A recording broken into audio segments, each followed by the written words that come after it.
to Rebooked, the show where we talk about the men and women who be slapping to meet in the middle of the square circle and the stories that tell in the process. I'm Golden Boy. You got Jake. You also have Matt.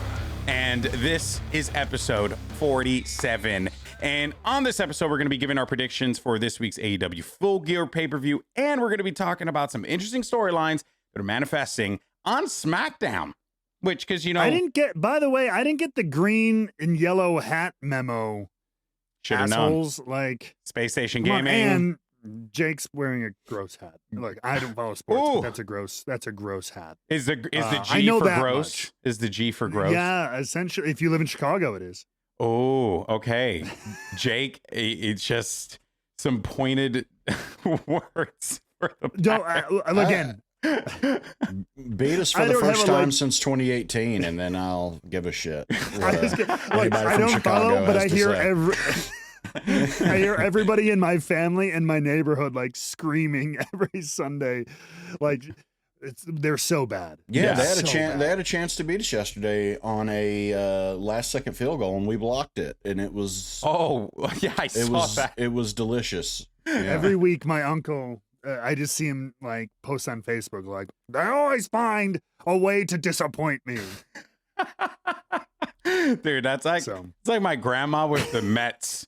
Tell my grandma is with the Mets. She just always, every time, like when they were in the National League Finals, like when they were playing in the NLCS, they were like, my grandma, she's like, they'll lose. They'll find a way. They're gonna lose. And I was like, well, that's game one. But you like, come on, you got to support. No, Poppy, they're gonna lose. And I guarantee you just can't get your hopes up. That's what's being a Mets fan is all about. And then when they lost, she messaged me and then she said, see, I told you. A woman's 90. Like, you know, Well, she's lived with Yeah. such pain for all her life. People's relationships with franchises like that are like abusive relationships where it's like, but if they would have won, it's like, I knew it all along. That's my team. Yeah. I know that. But you have to set yourself up with, there's no way. There's just no way. They're going to disappoint me. So you have to set your sights low. Yeah. Well, we are not setting our sights low. You know why, fellas? No, Because we we have just hit standards. 1,000 mother flipping subs on our Oh! YouTube. We did it. We can end the show now. We did it. That's all this was supposed to be. That's all this was for. We just wanted to get to 1,000 subs, see what the hell 1,000. happened, you know, and then that's it. No, but seriously, we thank everyone for supporting this silly podcast and coming through. The good news is we have a lot to talk about today, guys. We have so many cool little storylines, and actually wanted to just jump right into it if you don't mind, because we got some Smackdown to yap about, and Smackdown traditionally has been a weaker show. We were just talking last week about how Monday Night Raw is just such a well put together show. But this particular episode of Smackdown, I really dug. A lot of the supporting characters were stepping up. We got a great feature for LA Knight and a really awesome moment, like in a promo with Legado de Fantasmas, even some follow-up craziness with that as well. It was pretty cool. Were there anything in particular that Matt, that maybe stuck out to you if you had a chance to watch that last SmackDown outside of the big one? I mean, yeah, I want to try to find stuff outside, because you're right. I think this is a great showcase for. I hate terms like mid card and stuff like that, but like you said, the supporting players. Look, they've been everything with Cody, Randy, KO. I think has been solid. I think we've sung those praises week in, week out. I think they've continued the great promo with Nick Aldis. A little maybe a tease of a Nick Aldis return possibly. Dude, that definitely caught me off guard when he was like, "Oh, Nick, you could still go in the ring You're as well." Still a wrestler. Him saying you're still a wrestler, I actually was. And all I'm about glad that. how quick he followed up on that promo, because that whole run started with "I know what's under that suit," and it could have gone in a real sexy way, and could have it could have gone one direction, but I'm glad he kind of jumped right on that. I know you're a wrestler, blah, blah, blah. But I digress. Yeah. All this to say, that stuff was good. We're going to see them face off. So continued well. But to what I was saying before, the supporting characters, I think, got a great showcase. I think the women's division, I think they had a hell of a main event with Nia and Naomi, continuing stuff, Bayley moving on. I do agree with some of the folks in our Discord community that you should join, that I think Bailey is the front runner for that new women's U.S. title. There's a new U.S. women's title. I freaking just completely forgot about that. We did. Yeah. Shit. Yeah. That's right. Yeah. I think, did we gloss over that last week? We might have. There was a lot of stuff to talk about. There really was. And even with that, we had a great match, a triple threat for that match as well. For that title, rather, not for rather a qualification to continue to move forward with that. I really felt like it was an episode where you could tell that they were just trying their damnedest to just make sure that they could start to put more people front and center and not make it the Cody show, not make it like they bookended it really well. Is how it felt like. Jake, what about for you? Because Matt was talking about the U.S. Women's Championship, which I can't even. It's crazy that that's happening, and I'm so excited for them. Is that what do you agree with the Discord community? Bailey's front runner for that? For the U.S. Women's title? Yeah. No. I don't know who it is, but it's not her. I just feel like it's like I get the idea of maybe wanting to put it on someone who's established and whatever, but that's not. To me, that's not what the point of this title is. The point of this title is to put attention on some of the lesser seen, less deserve or lesser seen, but also deserving talent. And that's what I want. I don't want to see it put on a Bailey. I don't want to see I'd like to see it. I'd say a good kind of in between would be Naomi. I'd kind of like to see Naomi have it. Naomi would be an excellent choice for something like that, especially given the main event as well. Yeah. That would be. So that's kind of my thoughts about. I'm glad that they finally have one. I mean, I know I've been clamoring. As a matter of fact, I think I even mentioned just making the U.S. title the women's. Yeah, you did. Title you were the one calling for that immediately. You were like, just fucking remove the U.S. title, give it to the women, and then the Intercontinental title. You could just defend it between brands, because is that what it's going to be? Is that what the women's U.S. title is? So I've actually had, they haven't confirmed. I hate that it's the women's U.S. title. I've gone on record as saying that I hate it. I hate every time they've added a women's version of a men's title, because it makes it feel like women are secondary and other, and the men is the default. Yeah. And so that's one thing I like about the TBS championship. It's its own thing, and it's in the women's division, and it's its own identity. Yeah. I don't know if this is the place for it. I don't want to take it to, I did have a thought about how championship kids, there's so many, and they've added it. Would you say it's some fantasy booking or small like fantasy organization? Fantasy organization. Because we're like, all right, if in an ideal world, if all things are equal, then your major properties, Raw and SmackDown, need to have a men's champion, a women's champion, a men's mid-card, a women's mid-card, a men's tag, and a women's tag. So that's 6 titles on each show? So 12 titles within the WWE main roster. Yeah. That's a lot. And each one of those titles are literally a 1A, 1B, 1A. You know what I mean? Like, because they're all supposed to be next to each other. So they have different varying degrees of importance, but they're all related to one another, which is really riddle me this, gents. I'm curious. I meant to bring this up, I think last week, but I forgot. Well, I think it would be a great way to also differentiate the shows a little bit and to drive a little bit more like this is here and this is here. I think Raw and SmackDown both have men's and women's lead champions. That's fine. Keep the red and blue titles for men and women. Always something to strive for at the top. But then when you go mid-card jump shows, I know. I think each show should have a specific division. So on Raw, you have a men's mid-card division and a women's tag division. On SmackDown, you have a women's mid-card division and a men's tag division. So they have a unique thing. Now, you could say there might be some people who lost in that shuffle, but then you either have guys in a tag team or they're kind of trying to move up their way to face the world champion. Same thing on Raw. You have women's in a tag team or they're working their way up to face.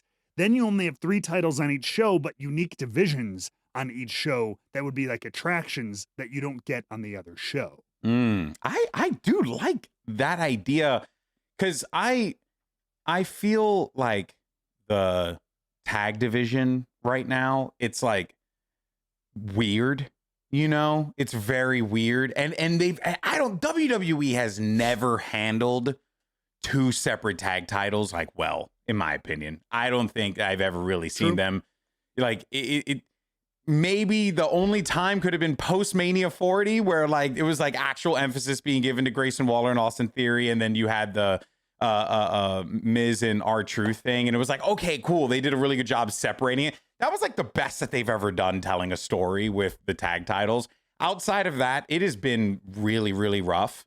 So I wouldn't mind them if they just like chopped one tag division and just put it on one show, and then but then you kind of lose out though, because you lose out on guys like, well, you don't lose out, but you know, like LA Knight, then well, he'll have to go to like Raw. And then that kind of also changes the dynamic. I do like the idea though. It's just I'm breaking it down a little too much in my brain. No, I was doing the same thing. It was just one thing. I'm like, how do you avoid 12 titles? Yeah, but then AEW can't do it. So it's hard. It was a thought that came to me while driving one of these times. I was like, oh, maybe that's how you could. Yeah. Lit it up. It's definitely fascinating. But speaking of mid card though, we did have a really, really fun mid-card match between LA Knight and they butcher his name every time they say it. Berto. His name is Berto. Yeah, but hearing Corey Graves call him Berto is just kills me, because I think about the Mario character named Birdo. You know, which by the way, I might be a little bit behind. When did he go from Umberto to just Berto? The last few weeks, they changed their names from just, I think it's just Garza and Berto is their names now. Okay. I don't like it, but I understand it. It's like, because the thing is, I'm sure when he said it, he was like, oh yeah, Berto, because that's like a common name, you know, like to say Berto. But hearing fucking Corey Graves say Berto, it like just kills me every single time he says it. And I can't blame the guy, because it's not a common name that you say in English, right? So whatever, man. I had to say Umberto Carrillo every week on 205 Live, and I got that right. Yeah, you did. All right. You did. You really did. But you know what though? It's hard to say it over and over and over and over again, and then you like once you have it, or rather once you have it in your mind, it's hard to like adjust that when you've said it so many times, you know? So now like Corey Graves is down the rabbit hole. This is it. We're in here. We're in the long haul, folks. Berto, you got to change your name right now, brother. It's time, because this is going to get worse. But what happened at the end was the interesting part from that match. Shinsuke Nakamura is back as a demon samurai. I don't know. That's how it appeared. Matt, this was cool. It was great to see Nakamura back. He beats shit out of LA Knight. Obviously, we don't know much about motivations and whatnot, but what do you think about the new look of Nakamura? It's awesome. It's awesome. I like, and maybe I'm just a sucker. I'm a simp, whatever. Like I love Shinsuke as a person and as a wrestler. I think he's one of the few people who, in the way he carries himself, the way he talks, the way he wrestles, is somebody who's actually kind of unique in a world where everybody does a lot of the same old crap.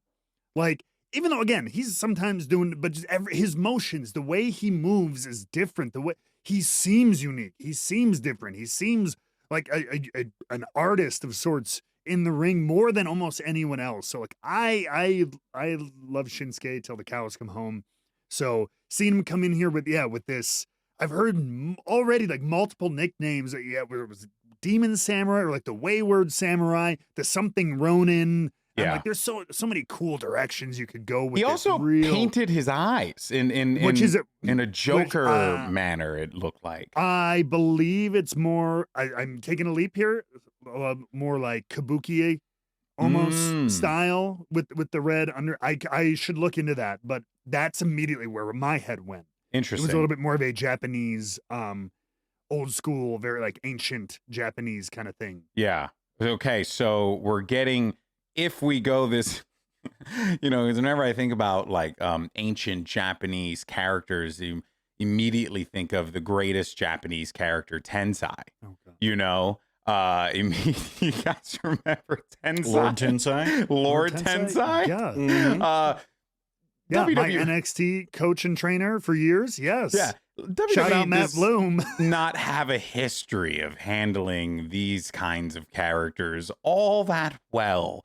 So it does make me wonder how this is going to play out in Triple H's WWE, Jake. But I mean, Shinsuke's back. So at the very least, you're going to see Shinsuke versus LA Knight, which that should bang.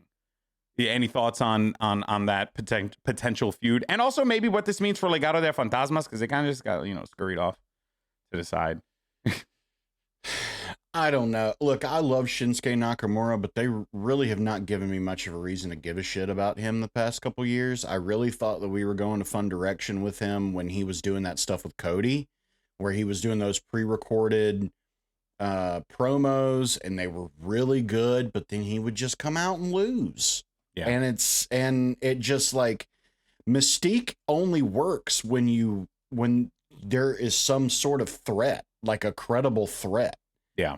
And if he can come in and reestablish himself as that, then that'll be interesting. But like, it feels like they've tried to do so many things with Shinsuke and they just stop.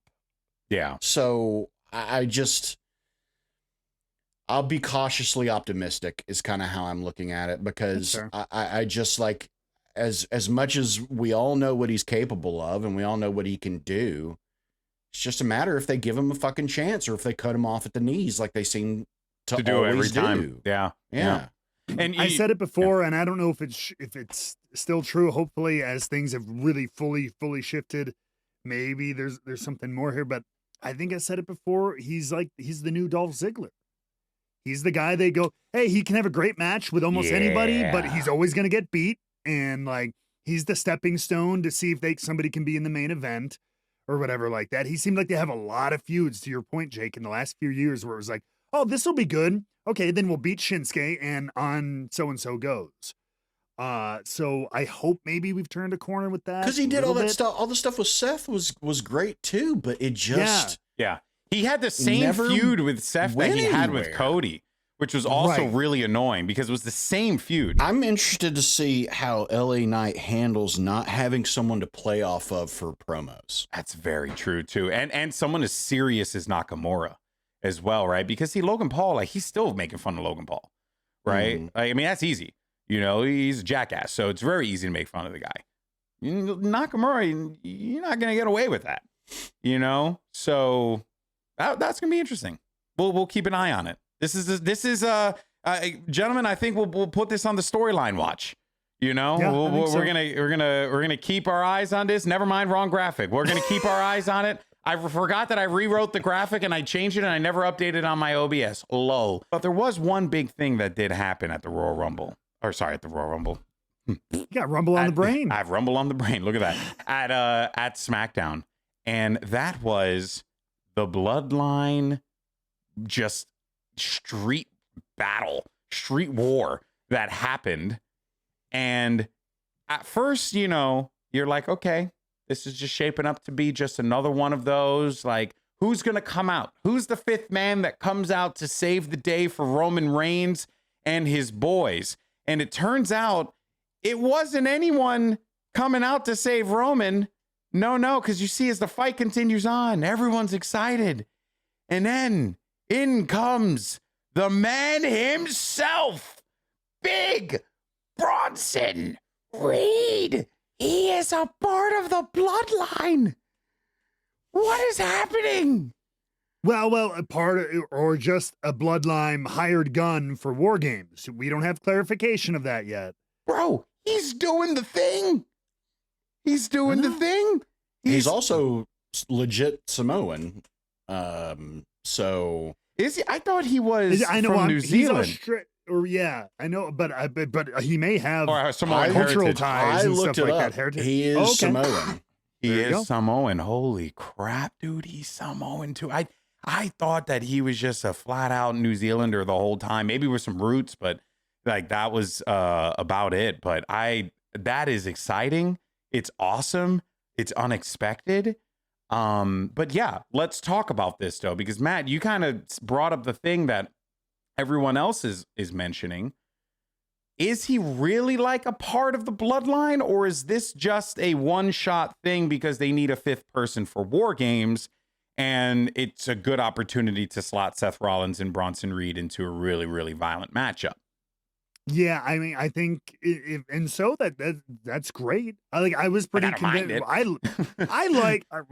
liked what we kind of commiserated on last week, which was Cody teams with Roman and friends one more time. That brings crazy KO to the Bloodline side. And the ultimate weird hypocritic betrayal. KO is actually teaming. I think that would have been ripe with intrigue. Yeah. However, this fits. This takes care of some business, knocks a couple birds out with one stone.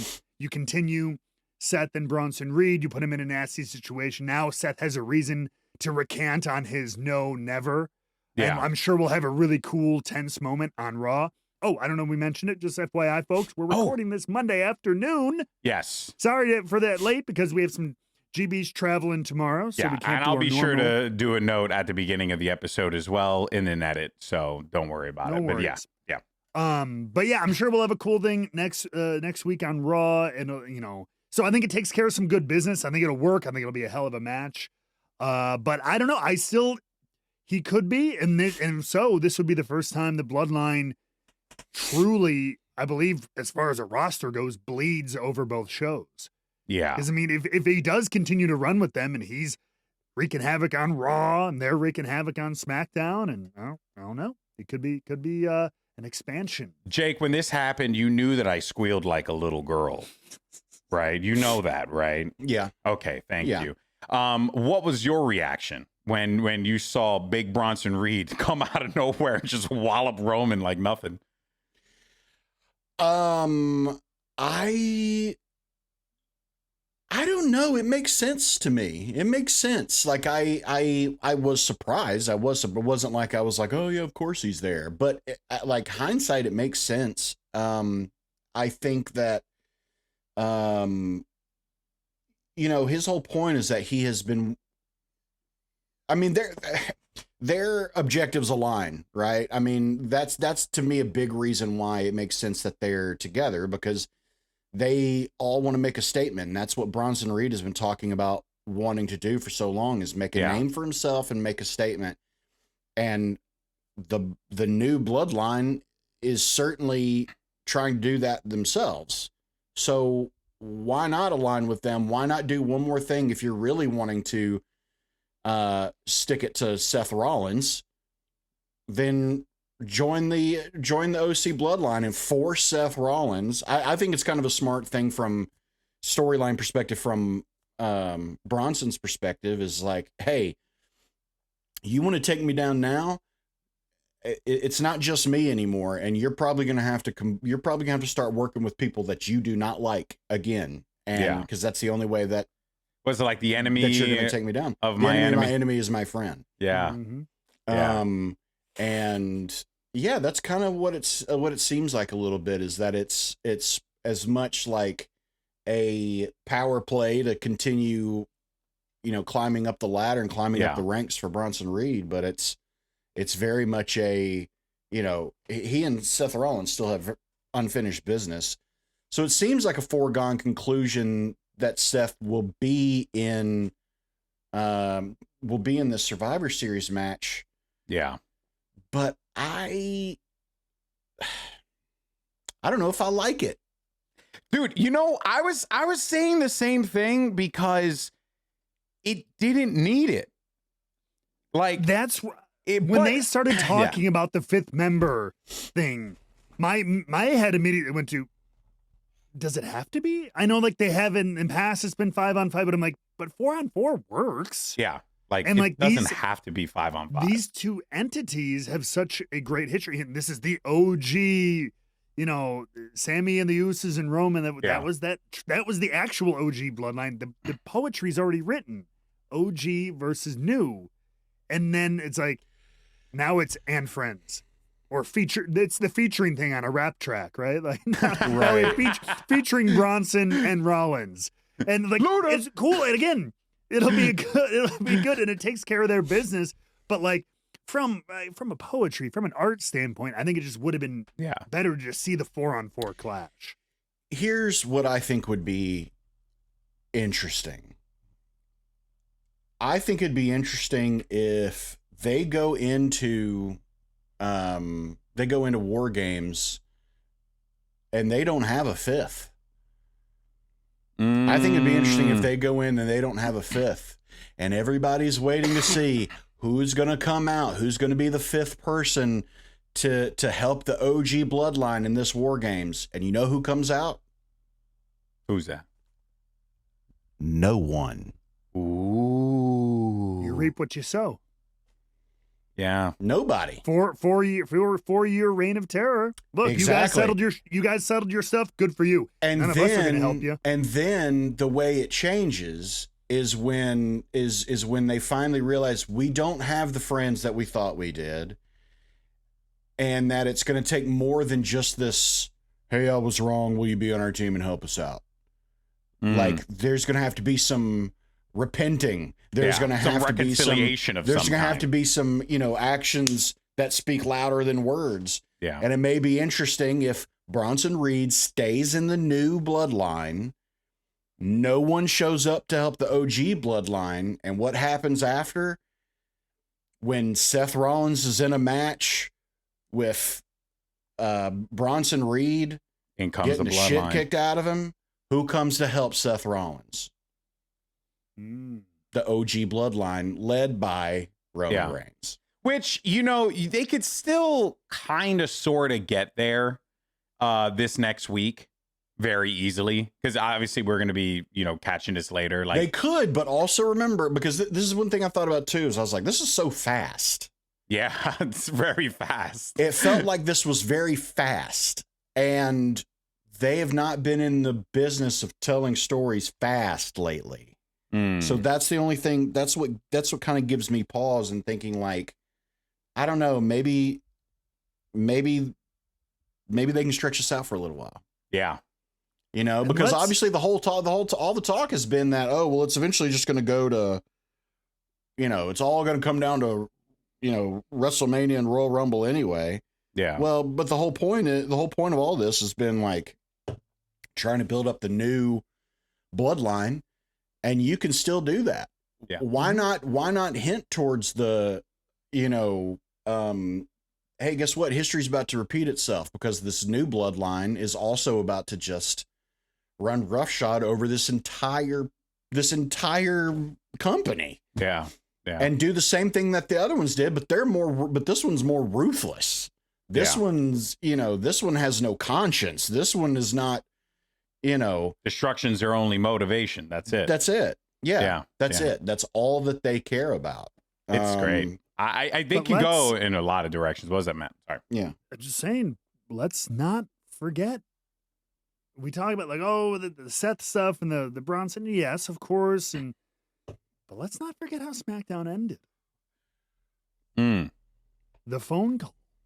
Mm-hmm. The disconnected number of one wise man, Paul Heyman. Yeah. I wish they had done that differently. A missing piece here. But what role does he play? Obviously, Paul's not going to come in a tank top swinging chairs at Survivor Series, right? But does he secure backup? Yeah. Making money if he does, though. What would you guys do if this is how Brock Lesnar gets involved? I literally had that same thought. Because it's I had that same thought. But why? But why? Brock? But why? Because he's a Paul Heyman guy. Yeah. And they really want to get Brock in. It's a little silly, but like, I did have that thought. Because I could easily see them being like, you brought a monster. Well, we brought a beast. And then the music plays, and then that's it. Like, I can see it happening. Like, I can see the script playing out in real time, And if it does, and if it happens that way, okay, I'm buying a lottery ticket, guys.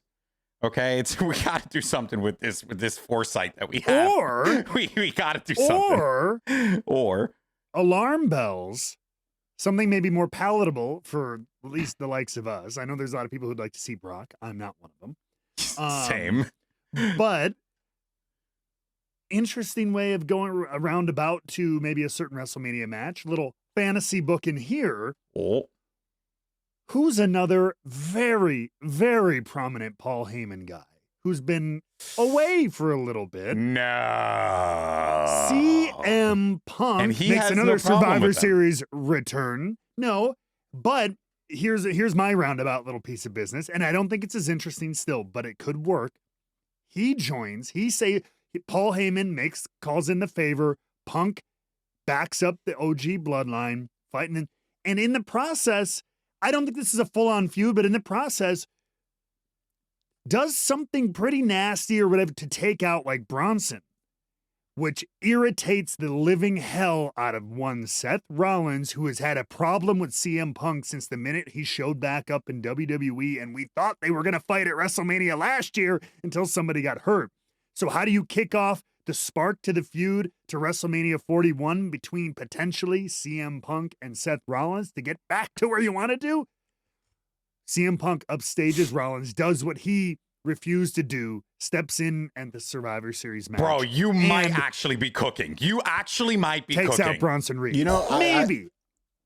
I think you could combine our ideas, honestly. I would love to see it go. Combined. I would love to see it go 4-on-5 into War Games. We're waiting to see who comes out. Seth's music hits. He comes out, but he stands there still conflicted. Mm-hmm. Like, I don't know how I feel, like they're sitting there holding Sammy, like waiting to, super kick him or powerbomb or whatever. And they're just daring Seth, come on, come down here. I dare you to come down here. And Seth is just so conflicted. He still has this hate and distaste and dislike for Roman Reigns. And then the static hits. Yeah. And Cult of Personality. And Punk runs out past him and looks at him as he's going by, like, what's the matter with you? And he runs up. Like, we got to take these dudes out. Like, we have a chance. Let's do it. And he just goes and does it.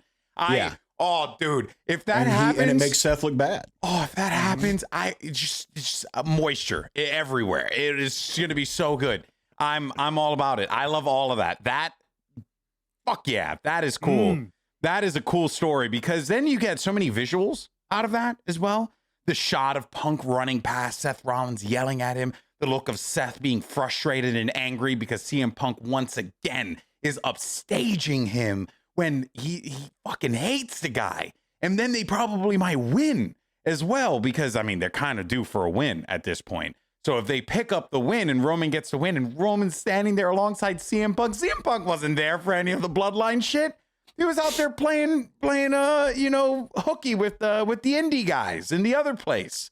So good.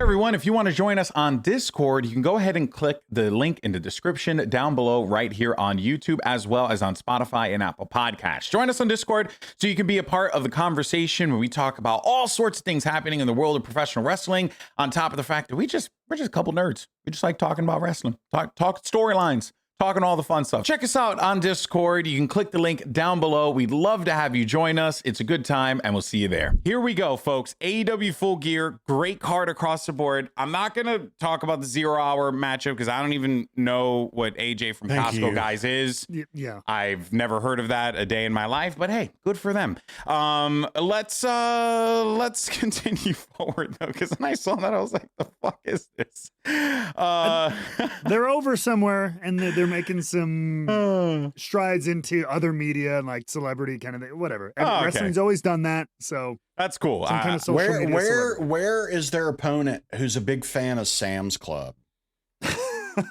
That's who I want to see. I want to see a fight between the Costco Guys and Sam's Club. QT loves Sam's Club. Yeah. Does he really?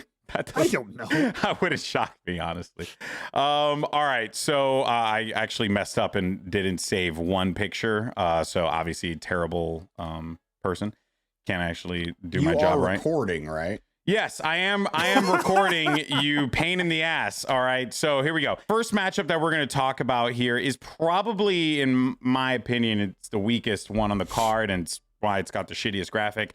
And it's MJF versus Roderick Strong. Sorry if the quality is really bad, but there's the only image I can find. So this one I can be honest with you, and I love Roderick Strong. It just doesn't really like matter that much to me because the story was very confusing coming into this one. So the story was that Roderick Strong doesn't like MJF and Adam Cole doesn't like MJF.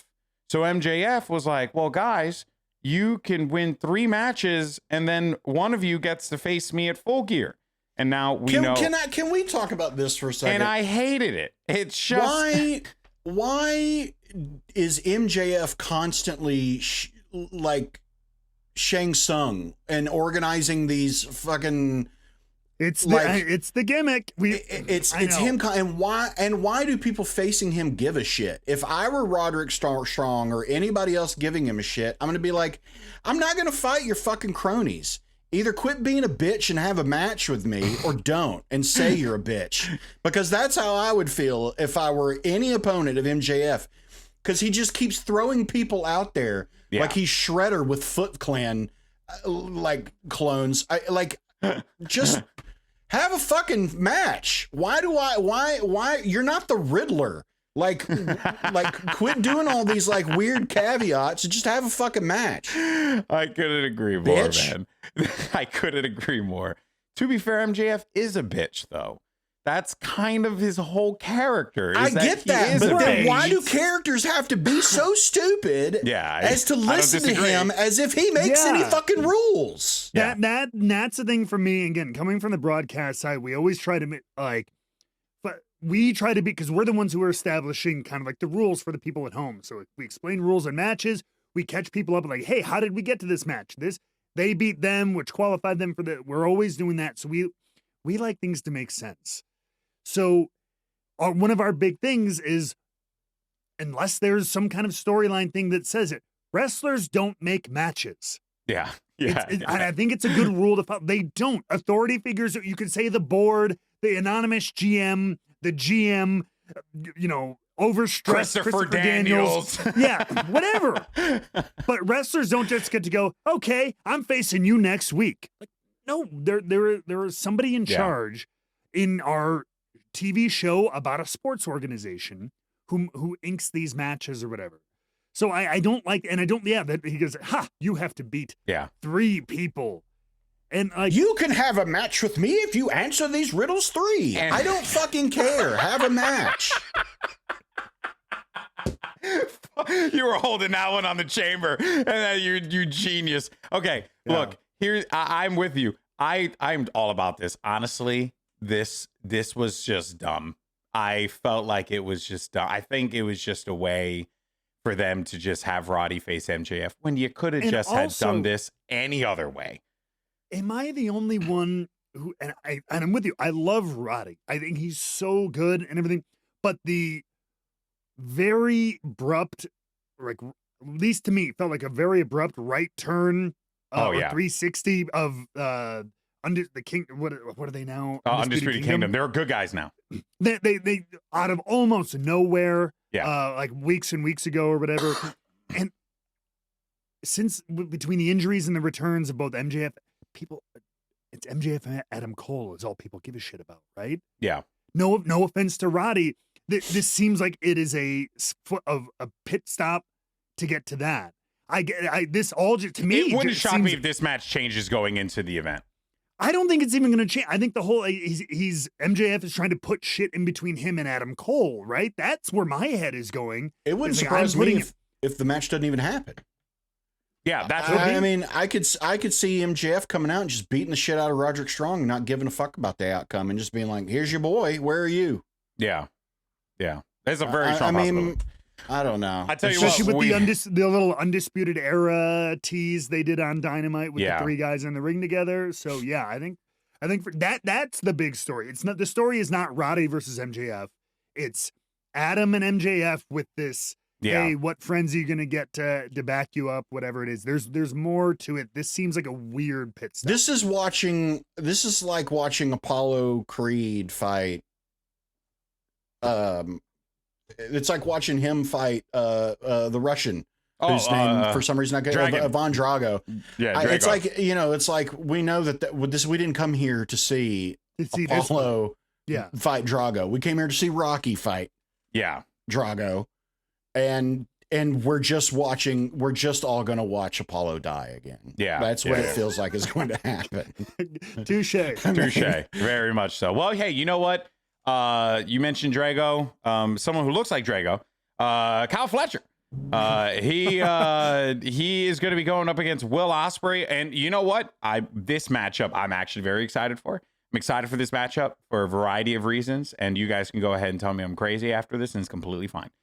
Firstly, I'm excited for this matchup because it's a pay-per-view match. It's the first pay-per-view match for Kyle Fletcher with this new character, this new look for him, right? This more menacing, darker, bitchier, an individual who is pinning Will Ospreay's or every problem of his on Will Ospreay. I like that. And then also, Will Ospreay is gonna go up against a buddy of his who has incredible chemistry with in the ring. We've seen them go against each other beforehand, not like this though. And I think that's part of the reason why I'm so compelled by this matchup. And I'm predicting that Kyle Fletcher wins it because if he doesn't win it, that would seem kind of silly because all of this has been made to make Kyle Fletcher seem like, that he's taking that next step in his career.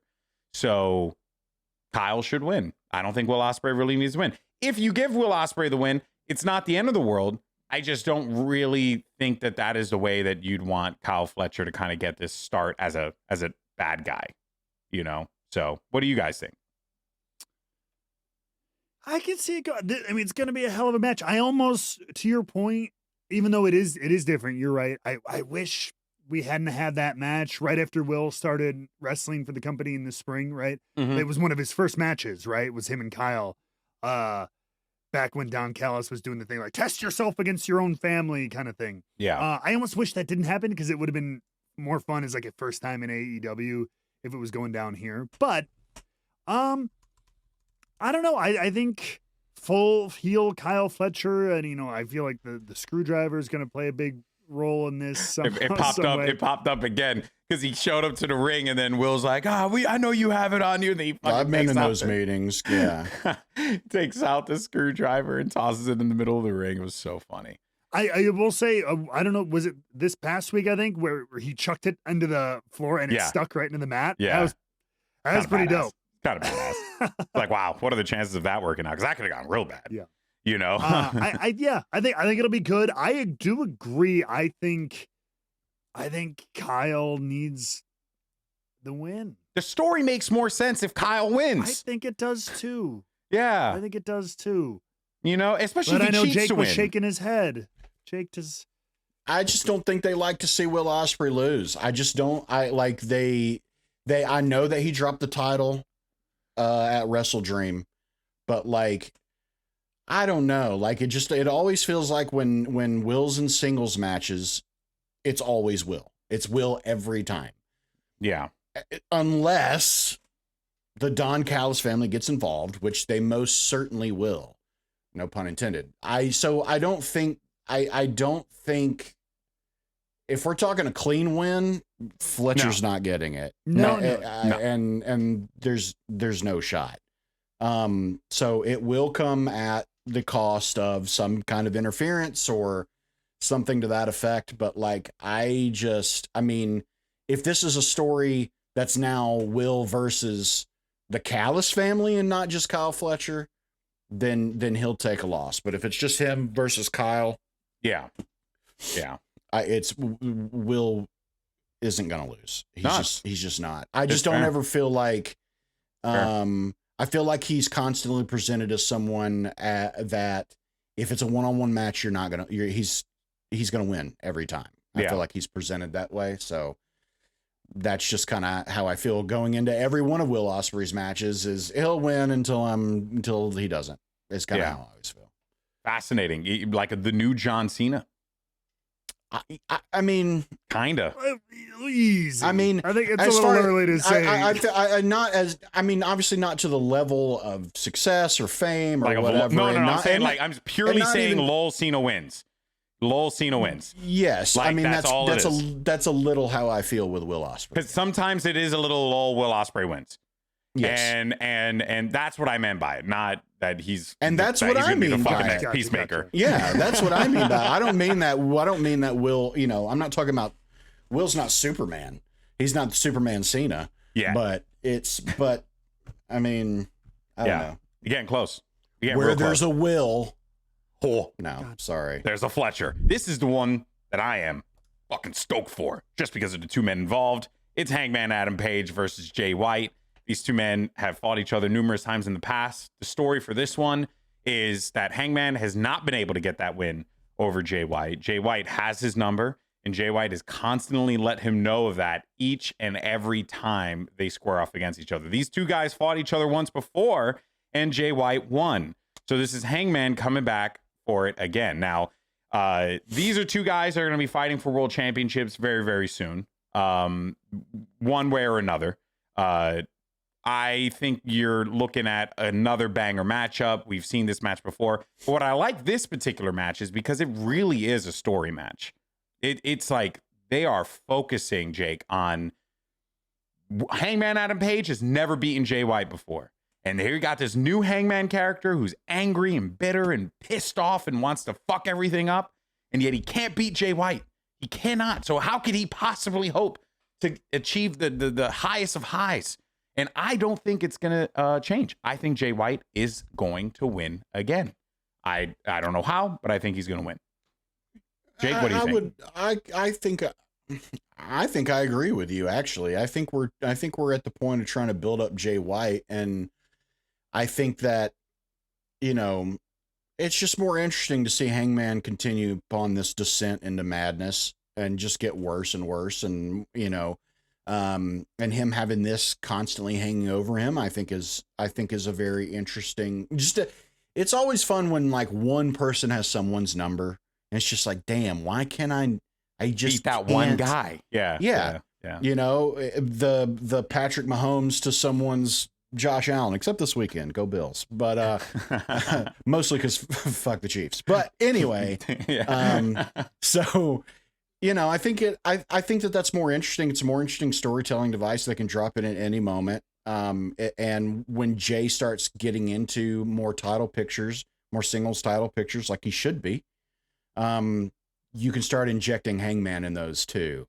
And I don't know. I think it's interesting if he continues to just have Hangman's number. And so, yeah, I'm going to go with Jay White. It's more compelling story-wise to me that he just has his number. But if wrestling history, booking history is to be believed, then it's going to be Hangman, and we'll go to number 3 at World's End or whatever's next. Yeah, no, you're not wrong. I do like the idea of Jay winning just to further push Hangman down that hole, of insanity more so. Matt, what about you? Do you feel like Jay walks away to win, or are we going to get some good old fashioned rubber band wrestling 1-for-1? My gut said Hangman, and especially it's coming from that side of things. Often, if you're making the story about like he's never beaten him before 1-on-1, I've called a lot of those matches. Often, you like to pay that off with he finally got him. Otherwise, you wouldn't hit it so hard leading into it. So my gut originally said Hangman gets it here because that's the story they've been harping. But I agree with you. I think more generally in the world of AEW, I think it fits better if Jay gets the win. Hangman is crazy, gets crazier than ever, and you could have these two cross paths in other ways, and maybe you can also just do a no DQ. You don't have to have a finish on this one. I really don't think you have to have a finish for this match, because they could easily just go and do like a fucking street fight or a strap match or a cage match or any kind of match as like the third, if they really wanted to keep this one going. Sorry, I didn't mean to interrupt, Matt. But I just I just like that narrative of, it's even interesting, like I said, just even in regular sports, there was even like GB Yankees ace Garrett Cole cannot pitch to Rafael Devers. He can't. He really can't. Rafael Devers takes him yard every single time. He cannot get this man out. He even intentionally walked him one time this year when he didn't need to walk him. He just didn't want to pitch to him. That's interesting. I want some things like that in wrestling. I think I just like this idea of Hangman has literally burned down a man's house in an argument, in a fight that he's had with him. They go back and forth all the time. They're ultra violent, but son of a bitch, why can't I beat Jay White? That's interesting to me. That is interesting. It is. I mean, but that is the story that they're telling. That's the story that they're telling right now. Let's see how it plans out or how it plays out. But I am with you, man. It is interesting. This actually is a great segue into the last non-title match that I want to talk about for Full Gear, and that, of course, is Bobby Lashley versus Swerve Strickland. Bobby Lashley making his AEW in-ring debut against a former world champion. Fellas, I'm expecting Bobby Lashley to become AEW's next Brock Lesnar. And I think he is going to destroy Swerve Strickland. And it is going to be a statement made. And it is going to be one of those things where it's like the real problem has arrived. You thought you had problems before. No. The real Almighty is here. And then he wins. I could see Swerve getting some offense, doing some stuff, being there, but Bobby Lashley should win this, and he should win this definitively.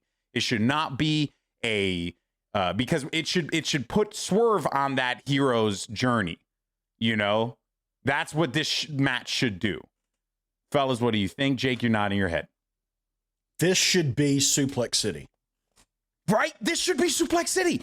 Like, it should be, because remember where you were when Brock Lesnar did that to John Cena, and you were like stunned because you've been watching Lol Cena wins your whole life. And then out of nowhere, my guy is just thrown 15, 20 times like he's nothing, like ragdoll. And then he loses and you're stunned. You're like, whoa, did he just get brutalized? John Cena? Yeah. That should happen here. Yeah. That's what I think should happen. I agree with you completely. Swerve should get some offense in. He should do some stuff. It should not faze Bobby that much. And Bobby needs to hurt him. And Bobby needs to put him on the shelf for a little while. I think Swerve needs to go away for a couple weeks after this loss. And then, like you said, start this hero's journey of because you can see these two different paths, right? We've talked about what the Death Riders are doing and what, the Hurt Corporation or whatever the hell. Syndicate. What are the Hurt Syndicate? Couldn't remember which business slang the they Hurt were now. C-suite or something Hurt Incorporated. Yes, I like LLC. Hurt Incorporated. Hurt LLC is even better. That actually is kind of base. Yeah. So we've talked about how they and Death Riders are kind of on similar trajectory, and it seems like there's two different groups fighting the two of them. You've got like the conglomeration, right, who's dealing with Death Riders, and you got Swerve, who's just starting to deal with Hurt Syndicate. So what happens when the both of those start running roughshod over each other, and the conglomerate realizes that they're too weak to handle everybody, and that Swerve's too weak to, do anything by himself, and then you maybe start seeing some partnerships here. Yeah. I don't know. I'm interested to see. I think we kind of know the direction that things are going for Hurt Syndicate, but this is another one where I'm more interested in the aftermath of this match. I'm very into the match, though. I'm very into the match. I love Bobby Lashley, so I'm a big Bobby Lashley fan. I am into the match, but it's mostly because I want to see where are we heading. Yeah, I just really want to see these styles. Yeah. I was just going to say real fast, I just want to see the style. Just the style of, because Swerve has really established himself as like a Will Ospreay 2.0 with a great mixture of like the psychological in-ring work as well as the athleticism that you see. He is honestly a perfect blend. And Bobby Lashley represents just old school heavyweight big man wrestling. Yeah, this is like Loki versus Hulk, Loki's over there talking shit, and Hulk just grabs him by the leg and smashes him back and forth. That's how it should go. That's how this should go. Yeah. Oh, man. I feel like I pretty much concur with everything. Because especially to your guys' point, I feel like after the loss to Danielson, I felt like Swerve was gonna and or should have gone away for a bit, but they had to like tie up the Hangman stuff. So okay, he stays there. They do the cage with Hangman, brutal, puts over Hangman. Then he did go away, but it was only like 2-3 weeks. Mm-hmm. And then the Hurt Syndicate came in and they're messing with Nana, and Swerve comes back to answer that. I feel like finally he gets put down to the point where it's like, I need to regroup. Yeah. Like we don't see him till like the new year kind of thing. Like maybe in the build up to what would it, Revolution or whatever maybe be. Yeah. Kind of thing. And he comes back and and maybe the Hurt Syndicate gets 1 or 2 new people, maybe a Leo, maybe, and then we see a badass, to your point, hero's journey. Down goes Leo, down goes Shelton, whatever, you know what I mean? Fighting his way back to Bobby, gets his big win back at a major pay-per-view. Something akin to that. Yeah. And the Hurt Syndicate, like, the whole point of this match isn't just to win a match. Like, this is setting a tone. This is setting a tone for them as a faction. And the whole point was, you know, if you ain't part of the steamroller, you're part of the pavement. And you need to jump on board the bit with our business now, because if you don't, if you turn us down, if you decline us, the Hurt Syndicate's going to have a hostile takeover. Yeah. Is there a world, and this is where it starts. Is there a world where, and I feel like this could get pulled out too long. I still like the idea of Swerve getting beaten down and then being away for a while. But is there a world where, because they wanted Swerve. And he would that's what I mean. That thing. Yeah. So he gets destroyed. And then it's like that. All right, here's the hand again. Here's the check. Here's the business card. And he says, and it's like a tortured prisoner. He keeps spitting in their face, and they keep hitting him harder until he finally finds whatever the answer is. He doesn't join him. I don't think he does, but he finds whatever the answer is to finally topple them. But I think he goes through several rounds of, are you going to join us yet? Fuck no. Bang, bang, bang, bang. Yeah. Are you going to join us yet? Have you seen the light? Or maybe we even do get like a little bit of a classic infiltration angle. Could be. Where it's like, you know, fine, I'm with you. Yeah. You know. But so, I would love to see Swerve, like, Swerve's very don't trust anybody. And I would be interested to see him, like, he's very much a lone wolf, do things myself. You know, I make my own future. I make my own destiny. It'd be interesting to see him having to start trust other people for a change. That would be cool. And maybe that's how, you know, again, it's always a numbers game thing, Does right? He form his own faction to counter the Hurt Syndicate? Maybe the Acclaimed hook up with Swerve. And you know what I mean? Instead of taking the Hurt Syndicate up on their offer, they back up Swerve, and like somebody else joins in, whether it's Leo. Do they call it Syndicate? Do they call it Swerve's house? Is that the name of the? Sure. Is that the name of the house? And the house always. The house always went. Oh. My fucking arm. You guys. That's how you know. That's how you know. I'm sweating it so good. Yeah. There's that moisture that GB was talking about. That moisture, baby. All right, well, let's go ahead and move forward to our next matchup, because we're definitely cooking, but we are cooking a little too much. So, a little well done. Let's move to our next one here. A match that I'm very excited for: Daniel Garcia versus Jack Perry for the TNT Championship. The story for this one has been Daniel Garcia is done with Jack Perry's shit. Jack Perry thinks that he is a wise ass who is like, you know, he's still very elite. He's still very much the elite. But Daniel Garcia doesn't give a shit anymore. And if anything, Jack Perry's by himself now. And we just saw on Collision what that meant when Daddy Magic and Daniel Garcia strapped Jack Perry to the roof of his own scapegoat mobile and drove him off into the darkness. My prediction for this: Daniel Garcia wins it in a brutal manner. This is going to be another one of those Jack Perry, I'm almost going to die type of situations. And it's not going to be the hero's win that Daniel Garcia would have envisioned it to become, because he became the very thing that he hates. That's the story. That's what I think. What do you guys think? I ain't mad at that. I like that a lot. Yeah. Yeah. Yeah, I mean, because I don't really think Jack Perry wins this. They need to get the belt off of him right now, because with the Elite disappearing and that story kind of going the way that it's going, Right. it feels as if like Jack Perry holding a belt that was given to him pretty much by the Elite.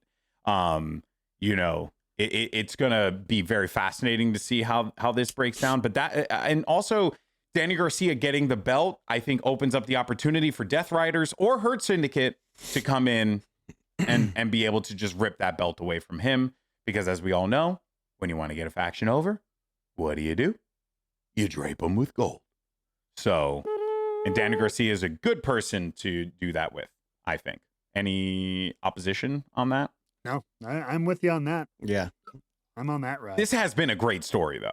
I have enjoyed watching every Jack They've Perry. had really great segments. I still can't sing enough high praises about that one backstage segment that they had a couple weeks ago. I thought that was really good. Yeah. Yeah, this seems like a spread your wings and fly moment for Daniel Garcia. Like, you know, Jack has had his moment. It won't be his last. He'll still be involved in some way. But like you said, it's, you know, we've moved on from the Elite. So let's scrub it here. They can have a glorious return whenever it is that they have their glorious return. And maybe they even do it as faces, because Death Riders have gotten so out of control. Who knows? Sure. Could be. So I think that would be interesting, but I like the idea of Daniel Garcia taking this one.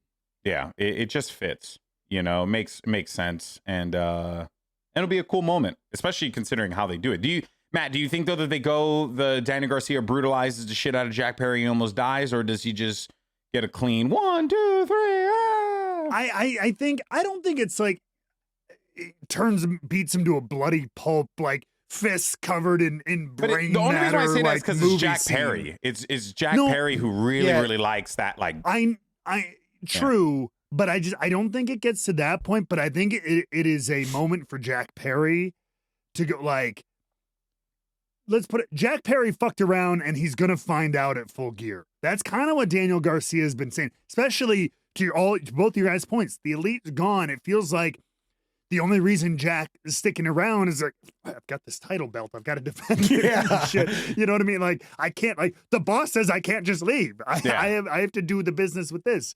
You guys lost your titles. So I think we just got to get it off him and send him to the sunset. But I think this is on his own. Jack Perry, and it is a good opportunity. They just got Jack Perry over this past summer, and you don't always have to have somebody over on top for like a year before you're helping the next person get over. He got over. Great. And Jake, you're right. He's still going to be in title pictures and stuff like that whenever. So now let's move Daniel Garcia up that next rung. And I think this is that moment where he fucked around, he found out, and he beats him pretty significantly, but I don't think he's like brutalizes. I don't think he turns heel. I think it's more of a Jungle Boy. Jack Perry has that moment of like, holy shit! Like I just got the ass. Like everything is messed up. Like I did. I ticked off the wrong guy. I poked the bear one too many times. I need to rethink some shit, kind of thing. I mean, let's remember too that storyline wise, Jack Perry is the guy who was willing to be set on fire. Yeah. You know, so that's the only thing. And I'm very curious to see what we get out of this Elite Jack Perry thing, because they bailed on him. That is true. And I really would like for them to lean into that, whether it's Jack being the good guy and then the Elite being dicks, or vice versa. But they bailed on him. And that is a thing that I think should and could come back down the line. All right, well, let's go ahead and move on to our next title matchup, because this one, you know, it's been okay. It's been a decent build, confusing given who's in it. It's, of course, Mercedes Moné versus KRIS Statlander. Look, KRIS Statlander's great. Awesome wrestler, great in the ring, always fun to listen to. the problem is that for the better part of a year, she's been a bad guy with Stokely Hathaway, and they've been harassing Willow. And then, unfortunately, you know, real life sets in, and I think that they ended up having one too many injuries or something to that effect, and they needed someone for Mercedes to challenge for the TBS championship. And KRIS Statlander is a great option for that. Also, Camille is now in AEW from this whole story. She was the former NWA Women's World Champion. Excellent wrestler in the ring as well. She's kind of coming in as a bit more of an enforcer, so they're doing a little of that Shawn Michaels Diesel gimmick, if you will. But yeah, I mean, I don't really have much in the way of this. I think Mercedes Moné should win cleanly. It feels scribbled together.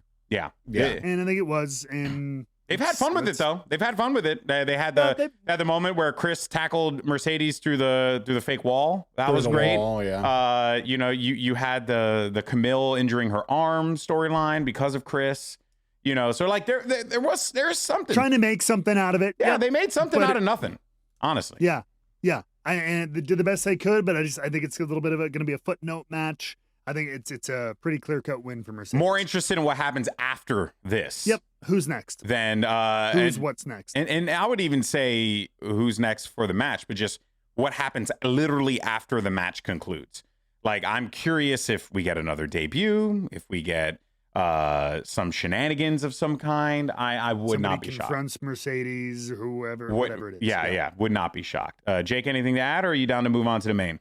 No, we can move on. We can move on to the main. All right, let's do this, fellas. Our main event. The match. Whoa, wait a minute. We're not going to do tag titles. I don't have the graphic for it. And then also, who wins?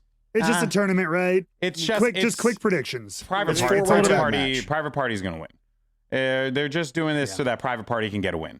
Reset the tag division. I'll take the Outrunners just because. They're going to get close. I guarantee you, they're going to get close. Huge false finish. They're going to get close. That's going to bite. Everyone's going to bite on. 100%. Yeah. Only other option is Kings of the Black Throne, but again, I don't think it's going to happen. Like, Private Party just won the titles. Like, they just won it.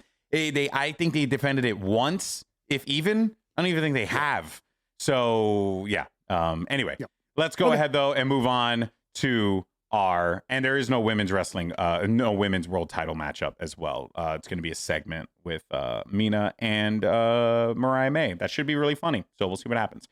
Jon Moxley, Orange Cassidy, the match we've been waiting for. Mr. AEW in Orange Cassidy going up against the leader of the Death Riders, the new world champion. He just became world champion because he defeated Bryanson.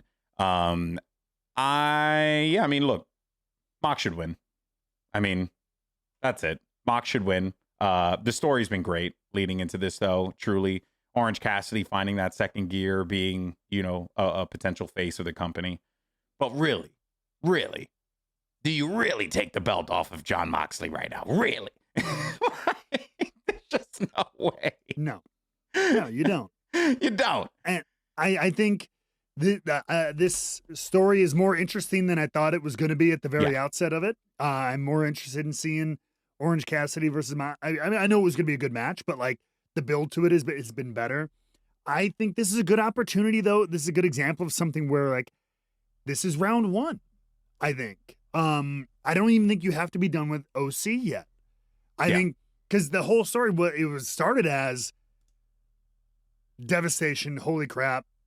Friend, hero, Bryan Danielson brutalized. Right? Dude, this whole group needs to be stopped. Cassidy joined. Hey, I can't do that. He can't answer the call to leadership. His hand is forced. He steps up. He feels a little bit more confident. I can do this. I've done stuff like this before. I can freaking do it. Well, he's going to learn that confidence alone is not going to be enough to face the brutality of the Death Rider, Jon Moxley, and company. So it's back to the drawing board, but it doesn't mean OC's done. I think it's another one. It'll be a wake-up call. He did decide to dig down deep and step up. Sometimes stepping up is not enough. You've got to go back to the dirty pits. You've got to. He's going to learn how nasty he has to get in this fight. I think he got confidence. He was willing to step up, but he's going to learn that's not enough. And he's going to have to go back and get nastier and maybe come back for a round 2. And maybe there you do have a switch if the story's built up right. Jake, what do you think? Yeah, I agree with Matt completely. I think that OC is going to learn that he needs to go to a place that he hasn't been to yet mentally, to be able to take down Moxley, because I don't think Mox is above getting DQ'd just so Cassidy doesn't win, or really anybody, because it's the whole not that I think that he will. I very disagree. Is really? The one thing about and tell me what you think of this. I can just see Mox being like, you're not ready. It's not your time. Yes, but at the same time, we talk about like the difference between Hurt Syndicate and the Death Riders. That's something the Hurt Syndicate would do. Like, I'll take the cheap way out. Mox feels like a principled man. And it's all about the arena. It is what we do in that ring. It is about being a hardened warrior in the middle of the circle. And so this is where we spill the blood. This is where we get it done.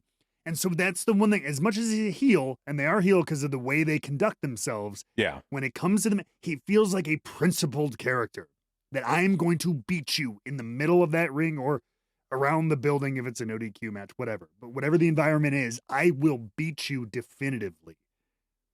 That's the only, as a character, he feels incredibly principled and not like I'm going to low blow you, put my feet on the ropes, get DQ'd to keep my title or whatever like that. Yeah. Interesting. Yeah, I don't think it'd be something like that, but I could see him being like, well, fuck this, and just grabbing a chair and just being pissed off and why like would letting he say fuck this? I don't know. I'm just saying, like, I just kind of like. Well, also because the story is that, right, he's not ready. Right, that Moxley keeps saying guys like Orange Cassidy, guys like Darby Allin, they are not ready, right? But what happens if they put him in a position where they're gonna win, and then you're like, but you said we're not ready, and yet here we are about to beat you, and then you resort to this. So I actually think you could do the principled thing because that makes a lot of sense. Especially given how Mox has been talking and how the characters played out and everything like that. But then on top of that, you also have this guy who very much is like, thinks that he is in control of everything and that he is the one who decides who wins and who loses. And so what happens when he's not? What happens when he's not? Yeah, exactly. That's why. Is this the time that happens? I don't necessarily think that it is. Yeah. What if, riddle me this, what if he puts him in a situation, you're not ready, you're not tough enough, you're not a warrior enough like us. You did an audition. Kind of thing. You can't handle this level of the game. Yeah. What if he puts him in a position, I could see him maybe getting DQ'd, like, what's the decision where, because Mox's promo on Collision was, I underestimated you. Like, you've started to step into that place. So he kind of maybe does, but what if he tries to push him over the edge? I don't know, this seems really cliche, but like a thing where they're fighting, it's getting brutal. He has somebody from the BCC slide a chair to Orange Cassidy. And Mox goes, yeah, okay. Can you take the shot, motherfucker? Yeah, and Orange, hit me. No, like, I'm principled, even though maybe the referee's down maybe or ref whatever gets knocked out, and then he's like, hey, do you now have what it takes? You got the balls to take your shot when it's in front of you? He gets down on his knees. And Mox just gets down on his knees and is just waiting. He's like, do it. This is your opportunity. Take your chance now. And he won't do it. So Mox hits him with the chair. Ref gets up, 1, 2, 3. It's over. Yeah. I can see that happening. Something along those lines. Yeah. Could be an interesting story. Yeah, that would be freaking cool. I'm so stoked for this pay-per-view. It's going to be great. They really have put in a ton of great stories into this one. And it's hopefully it pays off, man. Hopefully it pays off. I really hope people go into that being like, wow, that AEW is good. AEW does good pay-per-views, but that was like just a good show. That told a great story. And I'm hoping that they land the plane because the build has been fun and it's been fun to cover. It's been fun to cover. Let's keep the yapping going real fast and do our newest segment. Who's winning the Royal Rumble? Wow. You just he cut himself off. You cut yourself off. Yeah. It's the segment where we basically predict who we think is going to win the Royal Rumble this week based on storylines, and we submit our predictions every single week, and the results are in. This week, I have predicted CM Punk, surprise, surprise, and I returned to Naomi. Meanwhile, Jake went Kevin Owens on the men's side, and on the women's side, Candice LeRae. The first time for him. And then Matt went Dirty Dom into Liv Morgan. Matt, you are the reason why this exists, just so you know. Damn right. Because you talk about taking risks. You talk about throwing some shit at the wall. You're damn right. Me and Jake. You safe Sally's over there? I changed to Candice LeRae solely because of the shit that I took last week over having the same ones. Oh man. I actually went Naomi because of the main event on SmackDown. I saw it. I saw the moment where you're like, this is, people like her. You know, she's been around for a while, but people like her. It wouldn't be a bad idea to do it, you know, and you got a good story there, but I don't know. All right.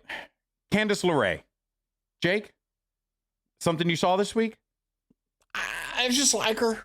You just like Candice? I just like Candice. And honestly, she's getting more involved in stuff.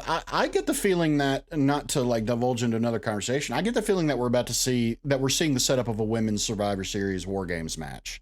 Maybe I'm wrong, but that's what that whole main event seemed like. It felt like they teased it the week before because we got stuff going on in the back with, with. You think War Games are just maybe a regular Survivor Series tag? I mean, it could be a regular Survivor Series tag.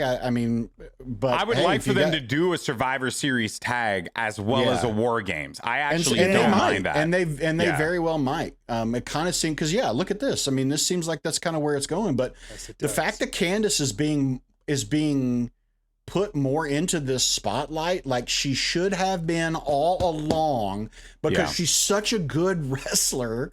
She's so very good and so entertaining.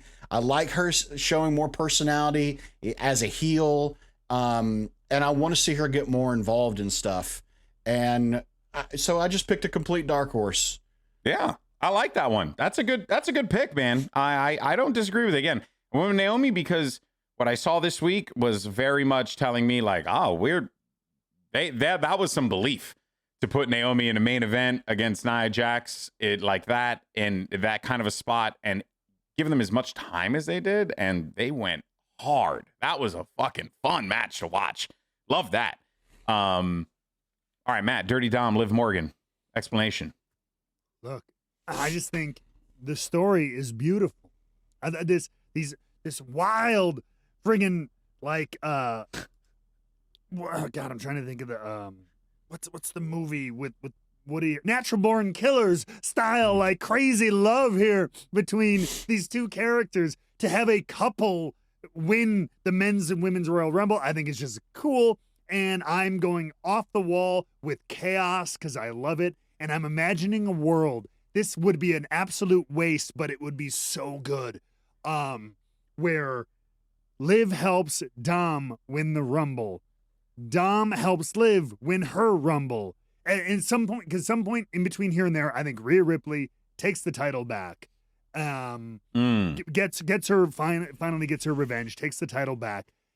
They help each other win those Rumble matches. Instead of choosing to face a men's world champion, Dom uses his opportunity to invoke a triple threat for the Raw Women's Championship at WrestleMania, him, Liv, and Rhea in one match. And Rhea beats the shit out of both of them on the biggest stage of all, finally putting Dom and Liv behind her for good. I would be fucking hilarious, dude. People would be pissed. Oh, it would waste like the men's Rumble out. I know, it would. It would be a bad use of those like things. But from a fun storytelling thing, it would be so juicy. Yeah, especially from a soap opera standpoint. Especially because I will say this though, you want to know why I don't see it being that bad of an idea? Because he's gonna, Cody's gonna fight fucking Rock. It's either gonna be Rock or it's gonna be Roman. It's gonna be one of them, and it ain't gonna be Roman. So no you think this Mania has Rock Cody or Rock Roman? Because that's the thing where it's like, well, who the fuck does Cody face at WrestleMania after what you just did in WrestleMania 40? So then what are you gonna have Rock just walk in and win the Royal Rumble? That's not gonna go over very well with anyone. Might as well just be him. So Dirty Tom winning it actually isn't a bad idea. It's not a bad idea. I don't hate it. I support it. I love it. All right. Make sure you guys in the comments let us know who you think is going to win the Royal Rumble this week. We'd love to hear from you. That takes us to our final segment of the show, and it is your Rebooked 24/7 Champion of the Week. This is where we go ahead and award this to the person, place, or thing that brought us joy this week in the world of professional wrestling. Doesn't have to be necessarily wrestling connected, but wrestling adjacent is also perfectly fine. I'll go first because mine is pretty straight up. I want to give my Rebooked 24/7 title to the Motor City Machine Guns because every match I've watched, I've loved. Sorry, you gave it to who? My audio dropped out for a second. Sorry. No, you get the Motor City Machine Guns. Because every match, we haven't even really talked about them on the show because there's been so much to cover. But guys, Chris Sabin and fucking, oh my God, I'm drawing a Alex Shelley. How can I? Chris Sabin and Alex Shelley just walked in the fucking WWE and became tag team champions like nothing. And they treat them like big fucking deals. They have their own custom walkout. They have pyro. They have pyro the first fucking match. Like they're so good, and people are slowly but surely just getting into them because they know that these guys are big deals, and they're being treated as such. And I'm so happy for them, and they are killing it. So yeah, Alex Shelley, Chris Sabin, Motor City Machine Guns, 24/7 Champion of the Week. Okay. All right, what do you guys have? You got one, Jake? Mine's very simple. My 24/7 Champion of the Week is the thousands and thousands of subscribers that we now have on our channel. All of you listening, you're my 24/7 Champion of the Week. Wow, that's who mine is. That's love right there. You kiss ass. Now I'm going to sound like a jerk because I'm not thanking the fans. And now it's time for Matt's dickhead pick of the week. Anyway, so now my dickhead pick of the week for 24/7 Champion. Look, gentlemen, we all have, I think, various times, a sweet tooth or a something that you have, that snack, that food or whatever that it makes your mouth water. You fantasize about it. You crave it at the right time.